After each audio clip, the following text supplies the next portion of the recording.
In this section, I will look at DNS records.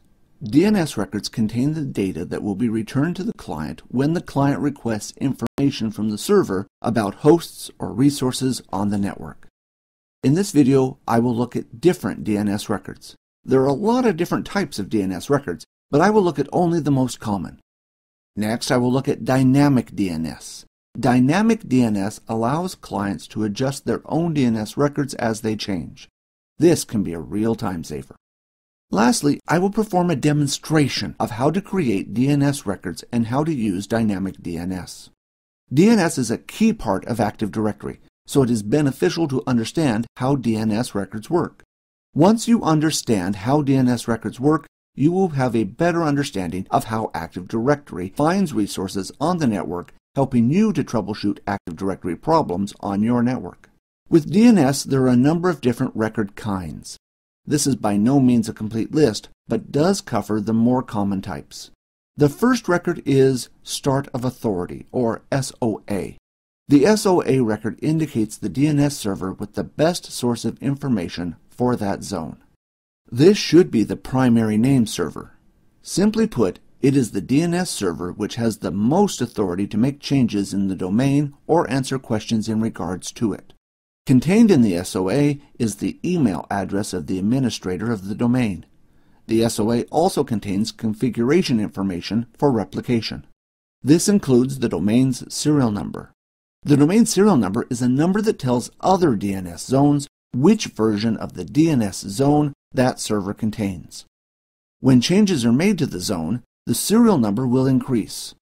The next most common record is the A or Quad A record. This record maps an IP address to a name. The A record is used for IP version 4 addresses, while the Quad A record is used for IP version 6 addresses. For each computer or device on your network, you can create an A record or Quad A record for it. If you have dynamic updates on, the record will be created automatically for you. In some cases, you will want to map a service to a host name. For example, you may want to map the name Mail to your general application server called App1. You could create a new A record for the host. However, if the IP address of that host were to change, you would need to update two records. To help with administration, DNS allows you to create an alias record called a CNAME, which stands for Canonical Name. The CNAME record points to an A record or Quad A record. When you attempt to resolve a CNAME record, the corresponding A record or Quad A record is returned. With CNAMEs, you can also change the destination the CNAME is pointing to. For example, if you moved your mail server from App1 to App2, all you would need to do is change the CNAME to point to App2 rather than App1. You can see that by using CNAMEs, you can save yourself a lot of reconfiguration headaches on your network when things change. Originally, DNS was designed only to resolve hostname to IP addresses. Since then, it has expanded to allow users to find resources and services on the network. To do this, DNS has service records or SRV records. A service record allows a client to locate services on the network using DNS. Service records are used by Active Directory to allow a client to locate a domain controller. This is why DNS is so important in a Windows environment. Lastly, you have the Mail Exchange or MX records. When you attempt to send an email, the email server will read the MX records for that domain. Each MX record has a priority.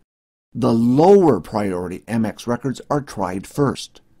If the email server cannot contact the server with the lowest MX priority, it will try the next one. To better understand how MX records work, consider this example. In this example, there is an email server in the USA and one in the UK for the same company. Both email servers for the UK and US are connected together by a high-speed link. A client attempts to send an email to the example.com domain. The first MX record for example.com is read. This has a priority of 5. If the mail server can be contacted in the US, the email will be sent straight to this server. If the server cannot be contacted or the server is down, the next MX record with the higher priority will be read. In this case, mail.example.com.uk with a priority of 10. If the first server cannot be contacted, all emails for example.com will be sent via the UK server. In other words, each server acts as a backup for the other servers. I have seen this set up in many different companies. Having backup email servers stops emails from being bounced back to the sender when there are long outages.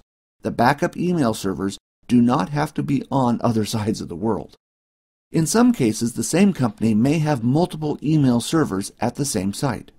Regardless of the case, remember, lower priority MX records will be tried first. Don't confuse priority with load balancing.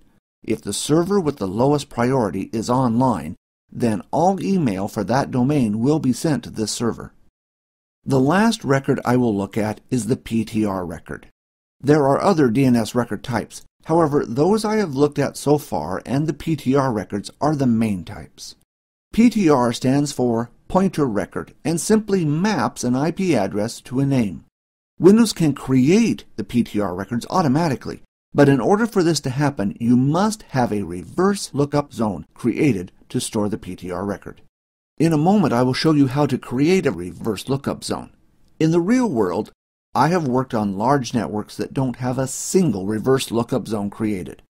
For Active Directory to run, you don't require any reverse lookup zones.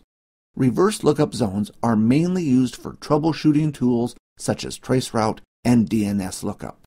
Even though you can get away with not having any reverse lookup zones, when you are troubleshooting network problems, you may find an IP address in a log file. It is useful to be able to perform a reverse lookup and find out the host name for this IP address. In the old days, you had to update your DNS records manually.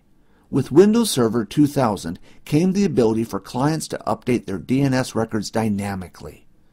This is controlled by the service DHCP client. If your client is not automatically updating its records in DNS, make sure this service is running correctly. If you want to force the client to update its settings, run the command ipconfig/registerdns. This will force the client to update its DNS records on the DNS server immediately. If you are trying to connect to a user's computer remotely and DNS cannot resolve their IP address, you can often fix the problem by getting the user to run this command. Dynamic updates are supported on every Windows operating system since Windows 2000. With dynamic updates, you can also configure it to use Secure Update. This stops a hacker from inserting their own records in your DNS server and redirecting your users to the hacker's server. In order to use Secure Updates, the client must be a Windows computer and be in the Windows domain. DHCP can register DNS records in your DNS server.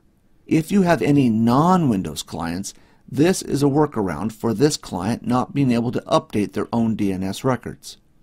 Let's have a closer look at DNS records on Windows Server 2008. To add records to your DNS server, run the DNS admin tool from Administrative Tools under the Start menu. I want to add some records to the test.local forward zone. As you can see, there are a number of records that have already been created in the test.local forward zone. These records have automatically been added using dynamic DNS or created when Active Directory was installed. In some cases, you may want to create an alias or CNAME for an existing record. To do this, right-click and select New Alias. In this case, I want to add an alias for Windows Update. This will point to the server WSUS. At present, WSUS is its own server. Later on, I may consolidate this server so that WSUS is on another server with other services. When this occurs, I don't want to have to reconfigure all my clients to point to the new server. By using an alias, when I move the WSUS server, I simply have to update the alias to point to the new server. Updating an alias is a lot easier than going around and reconfiguring all the clients. You can see now an alias has been created for Windows Update. this alias will point to the record WSUS. In a lot of cases, the Windows clients will automatically create a dynamic DNS record for you. In some cases, you will need to create a manual entry. For example, you may have a computer that does not automatically register itself in the DNS server. When this happens, you will need to create a manual entry in your DNS server. In this case, I will create an entry called app2. app2 is a Unix server that does not have support for dynamic DNS, so I must create a manual entry. To do this, right-click where you want to create the new record and select New Host. All I need to do is put in the computer name and the IP address. You will notice that the tick box Create Associated Pointer PTR Record is ticked by default. This will automatically create a reverse lookup entry in the reverse lookup zone if a reverse lookup zone is available. You'll notice that you now get a message letting you know that the DNS record was created. If I now open the reverse lookup zone, you will notice the PTR record. Another of the more common DNS records you may want to create is a mail exchange record, or MX record. To do this, right-click and select New Mail Exchange. All I need to do is enter in the fully qualified domain name for the mail exchange record. The mail server priority indicates the priority this mail server will receive. The server with a lower priority value will be tried first. Servers with the same priority value will be used interchangeably. In this case, I will accept the default 10 and create the record. In some cases, you may need to create another type of DNS record not listed in the menu.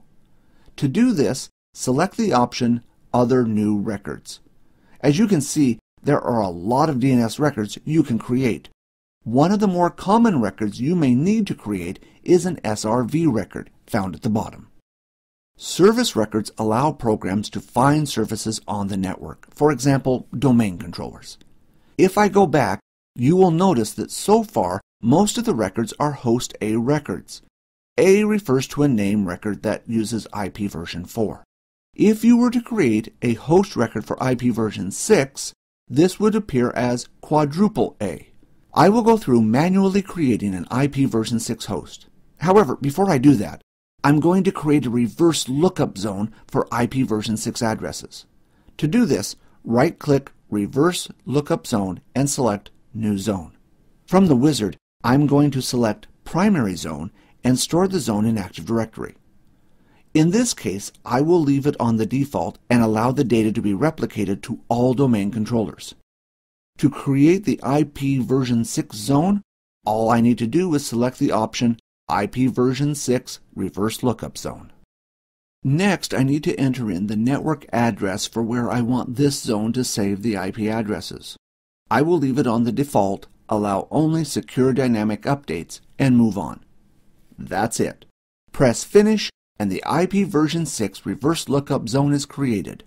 Now, if I right-click Test.Local/Lookup Zone and select New Host, I can create a new host. All I need to do now is enter the hostname and copy and paste the IP version 6 address in the IP address toolbox. Notice I can leave the tick box Create Associated Pointer PTR Record ticked as I have a reverse lookup zone created. The IP version 6 host record is now created. If I go back to the forward lookup zone, you will notice that the new quadruple A record has been created with the IP version 6 address. You will notice at the top of the screen there are a number of folders that start with an underscore. These contain some of the service records that the Active Directory uses to tell clients where resources on the network are located. For example, in the underscore UDP folder, there are the service records for the domain controllers for this domain. Windows will create these automatically for you, so you should not have to create them yourself. If you delete these records, your clients will not be able to locate any domain controllers and thus not be able to log on to Active Directory. If for some reason you did delete these records or they were damaged, go to the properties for the zone and make sure that dynamic updates are switched on. If it is set to none, the net login service will not be able to create the DNS records. Try switching the setting to either non-secure and secure or secure only, and restarting the net login service. This should recreate the missing or damaged Active Directory service records. If I select the Aging button, I can switch on the option at the top, Scavenge Stale Resource Records. When you have this option on, DNS will automatically remove records from its database that it thinks are no longer required. The next option, No Refresh Interval, sets how long until the timestamp for the record can be updated. If you attempt to refresh the record before this time has expired, in this case 7 days, the DNS server will not update the timestamp. Once the time period has expired, the timestamp can be updated. The next option sets how long until a record can be scavenged or removed from the DNS database. What this means is that after the No Refresh interval has expired, the DNS record can be refreshed for a period of another 7 days. If the record is not refreshed in this time, the record may be removed from the DNS database. In this example, it would take 14 days for a DNS record to be considered no longer required and removed from the database. A lot of the time, these settings correspond to the settings in your DHCP server, since DHCP can also update your DNS records. If I now run the DHCP snap-in, I can expand down to IP version 4 and select Properties. In Properties, if I select the DNS tab, I can see how DHCP will work with DNS. You can see the first option enables dynamic update according to the settings below. The next two settings only apply to clients that support dynamic updates. The first setting will only update the DNS records when the client asks the DHCP server to do so on its behalf. The next setting also dynamically updates DNS, A, and PTR records.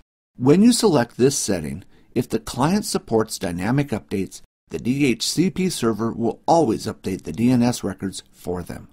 The important thing to understand is that the client needs to support dynamic updates.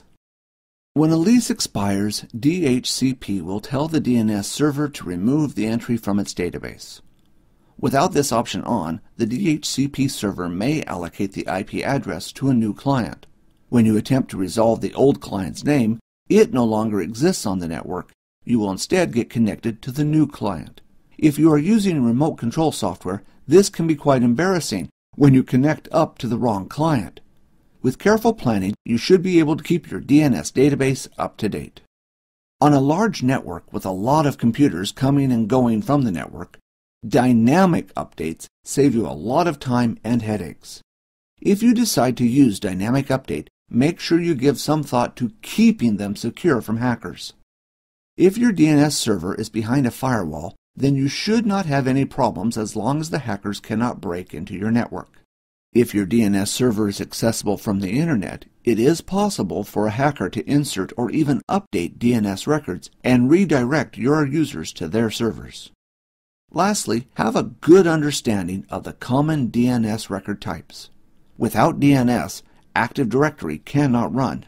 It is important to understand DNS as a lot of services rely on DNS to operate.